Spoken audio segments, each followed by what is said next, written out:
this week's Parashah, Parashat Bo, the last three of the 10 plagues are described, the last of which is the smiting of the firstborn, Makat Bechorot.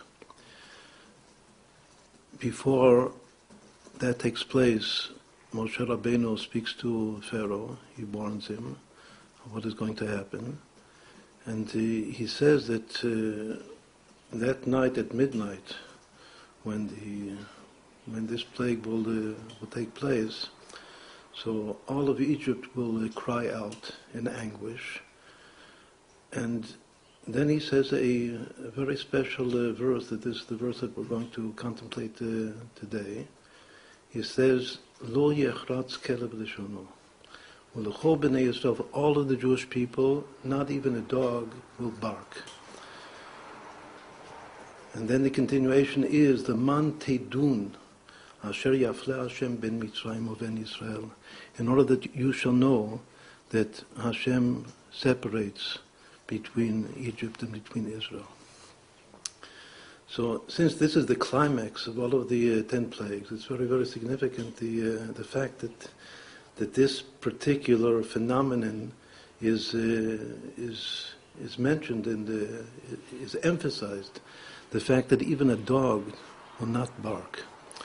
So there must be something special about dogs here in relation to this last plague. In the Talmud, in the last chapter of Masechet Brachot, there is a whole section in the Gemara dealing with dreams. And it says there that if a person dreams of a dog, he sees a dog in his dream, he should wake up in the morning, and the first thing that he should say this verse, U'lechol b'nei Yisrael, lo yechratz kelev lishono. That for all of the Jewish people, not a dog barked. Before another verse may come into his mouth, a negative verse, this is a positive verse for the Jewish people. And he should say that immediately before another negative verse might enter his mouth, which is Va'klavim azei nefesh.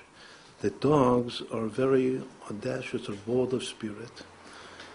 The word azei nefesh, boldness, has different implications, some of which are positive, some of which are negative. In this context, it's most negative. Sometimes azut nefesh means greediness. Some of the interpretations say that in this context it means the dogs are very greedy. Lo yadu sova, they're never satiated. Some people say that this verse refers to the fact that dogs are the most promiscuous of animals, which means that there's a relation between dogs and actually sexuality, or prostitution even. That's why in one of the verses in the Torah, that there are only 3 times in the whole Torah that the word dog is mentioned, and one of them is in a comparison to a prostitute. So that's another negative, very, very negative boldness about dogs. There is one verse about dogs that is a positive verse. It says that if there is an animal that is found in the field that has not been slaughtered in a kosher manner, treifa, that is treif, la kelev tashtichun oto, give it to the dog. Like the idiom even in English, throw a bone, or this is actually a good piece of meat to the dog. The sages say that this is actually reward. It's a reward for the fact that the dogs did not bark at this climax of the 10th plague.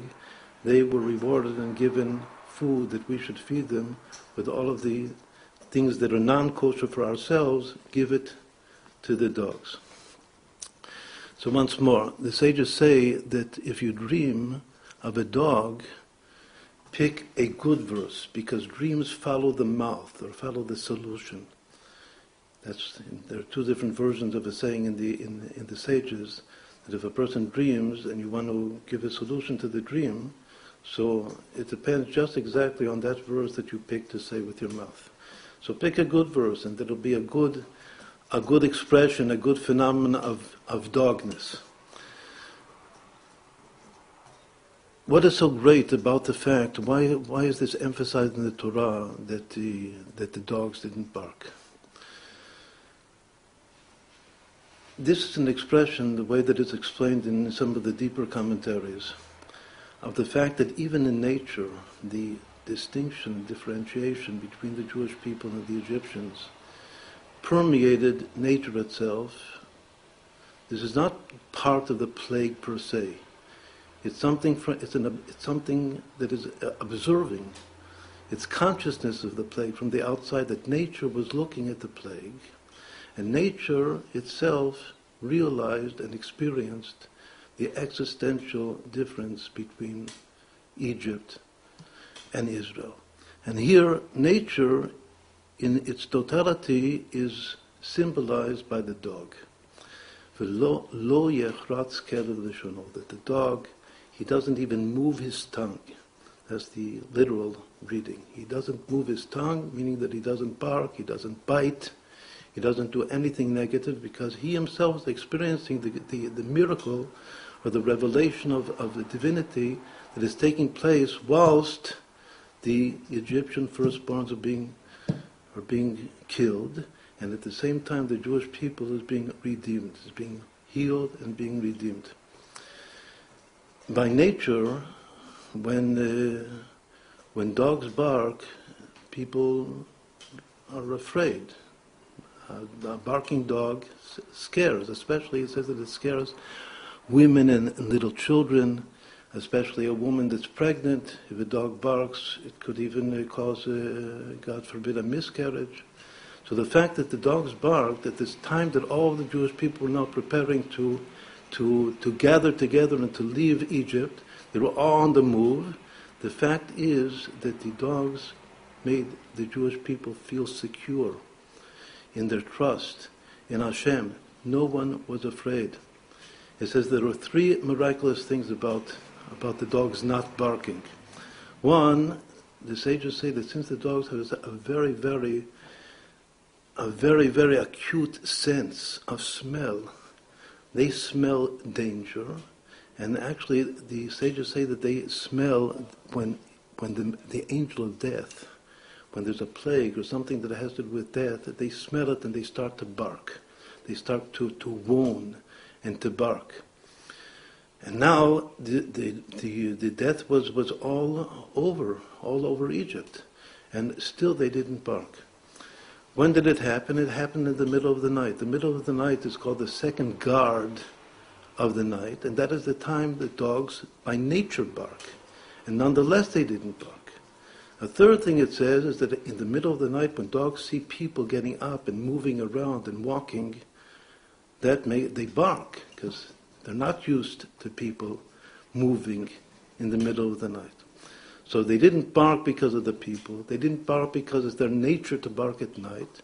And they didn't bark because even though there was now a plague of death taking place amongst the Egyptians, they realized they experienced in some deeper, profound way the supernatural element involved, and they didn't bark. So we have to give them their bone. And there are two other things it says that the dogs merited. One thing is that they merited, because of not barking, they merited to say a very, very special song, to sing a song to Hashem. There's a corpus of 70 different verses that are attributed to 70 different creations and animals, each of which sings a song to its creator, to God. The last of the 70 is the dog. And he sings a very, very special song. He says, he turns to all, approaches and addresses all of creation and says to all of creation, come, let us bow down and bless Hashem who has made us, our maker. How did he merit to sing this song? So the sages say that he merited because of this special phenomenon of lo yechratz kelev lishono, that he didn't bark at the night. He didn't scare at the Jewish people. He not only did not scare the Jewish people, he gave the nature itself sealed the trust and the confidence and the joy of the Jewish people in the exodus from Egypt, whilst this most terrible plague was taking place amongst the Egyptians. Another third thing it says that he merited. There are three things that the dogs merited. One is they merited that we thank them. We thank dogs by throwing bones to dogs, by giving them to eat. The second thing is that they merited a very spiritual thing, to sing a most beautiful song to the Creator. And the third thing is that from the dung of the dogs are processed and prepared the skins of the kosher animals for parchments upon which are written the Sefer Torah and Tefillin and Mezuzot. The processing is using dog dung. So actually there's just three different results, positive results, that the dog received by not barking. In the commentaries it all says that we have to learn from dogs. The dogs are most loyal and devoted, dedicated to their masters. In the same way that dogs, even though they have all of the negative properties that we said before, but just as they are bold, often in a very negative way, so the Jewish people has to be bold in a very positive way. It says that the Jewish people is the boldest of peoples, and the dogs are the boldest of animals. Boldest, again, not in the sense that they're the most courageous or the strongest. They're stronger animals than dogs, but they have some inner boldness, azut, that no other animal possesses. And once more, it can be negative, but it can be positive. And the positive is the loyalty and the dedication. In this particular sense, they are the expression that nature itself, looking at what is taking place. Nature could object. Nature could say, no, I don't want to have an existential differentiation between the Jewish people and the Egyptians. But no, here the nature bowed down, just like a dog bows down. That's why he says this verse, that it's all bowed down. He bowed down and recognizes the presence of Hashem. So here also the dogs expressed for all of nature the gratitude and the praise of Hashem in the exodus of Egypt.